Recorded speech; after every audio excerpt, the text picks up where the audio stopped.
So Fujifilm finally released their new firmware update, the 7.1. And in today's video, we're going to dive a little bit deeper in the autofocus as well as FLOG2C. So unless you've been living under a rock, you might know that the autofocus had some issues on the Fujifilm X-H2S as well as the X-T5 and other camera models. But Fujifilm finally addressed these issues and finally came up with a firmware update. Now, right now I'm traveling, so I cannot do all the tests that I want because I don't have everything that I need to record my screen, etc. But in the small test that I did, what I can say is that using the 33mm f1.4 at f1.4 on the X-H2S, definitely there are some improvements.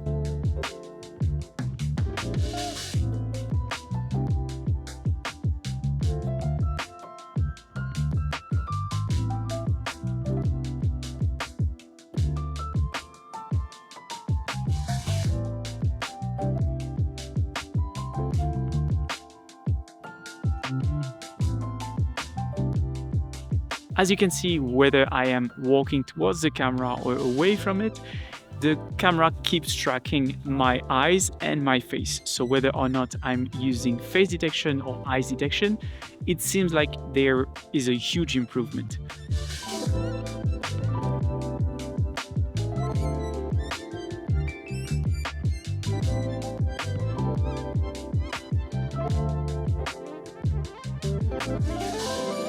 Now, another thing that seems to work pretty well is the fact that there's no hunting anymore. You cannot hear the frequency of the lens anymore in the tracking, and that's a huge improvement. Even right now for this kind of talking head, there were a lot of time where I was out of focus or I would, see the camera hunting. It seems like right now, even if I'm backlit, the camera sticks to my face, which is, again, a huge improvement day and night compared to the previous versions, right?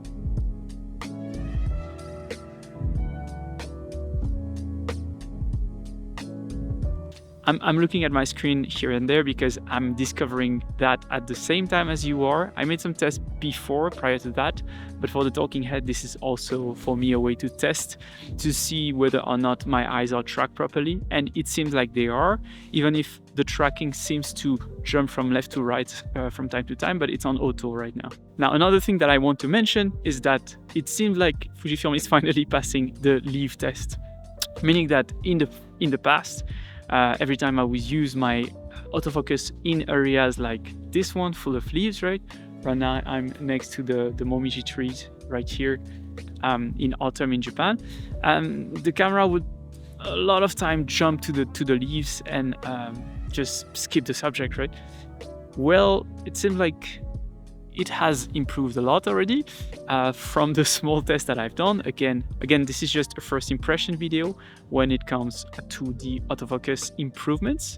But overall, I have to say that, yeah, the leaves are not in focus now. I'm in focus, and the focus point don't seem to jump back to the leaf again. So that's also great news. Yeah, I'm very happy to see that. Again, those are very early result and very early tests that I'm doing, but it's very good to see that there are improvements finally when it comes to the X-H2S. Now, I really hope that they will bring that to the X-T5 as well, because my X-T5, while I use it for photo mostly, sometimes I also use it for video as a B cam, so it would be great to have those changes also coming to the X-T5. Now, I've done a few more tests when it comes to the autofocus, trying to disappear behind the leaves, trying to reappear.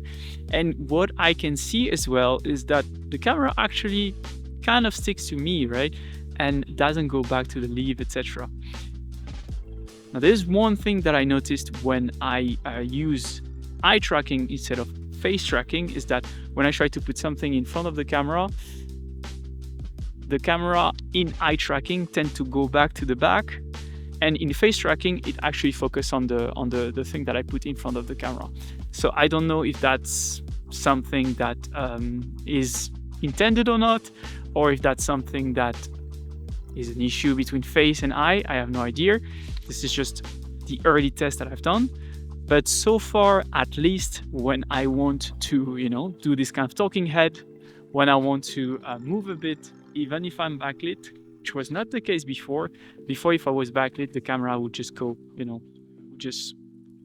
of course, like if I go this, I don't expect it to like completely go on my face. But even if I'm backlit right now, the camera actually sticks to me, and that's great news. So make sure that you follow the channel, because I will come with more tests, more detailed tests, because I really want to see if I can trust the Fujifilm X-H2S on my actual work, right? If I can bring it to paid session with my clients and actually rely on the autofocus. So I will test it a bit more in the coming weeks. So make sure to subscribe to the channel if you want to see more of that. Now, the second part of this video is about FLOG2C. Now, FLOG2C, if you're not aware, is the new log profile that has been released with the new firmware update by Fujifilm. Now, this video that you see right here is shot in FLOG2C. I just wanted to try. And I have to say that so far in the small test that I've done, what I can say is that when it comes to the green and the blues, I don't see much change compared to FLOG2. However, I would say that the red aspect of the colors, and that's also kind of why I'm shooting here right now, the red aspect of the colors of FLOG2 compared to FLOG2C, I see deeper reds and kind of like darker red as well, that are more deep and saturated.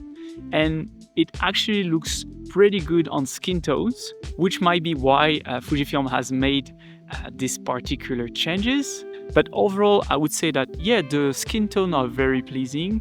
The red are deeper and a bit less orangish. Now, I will put some example between FLOG and FLOG2C in the same conditions.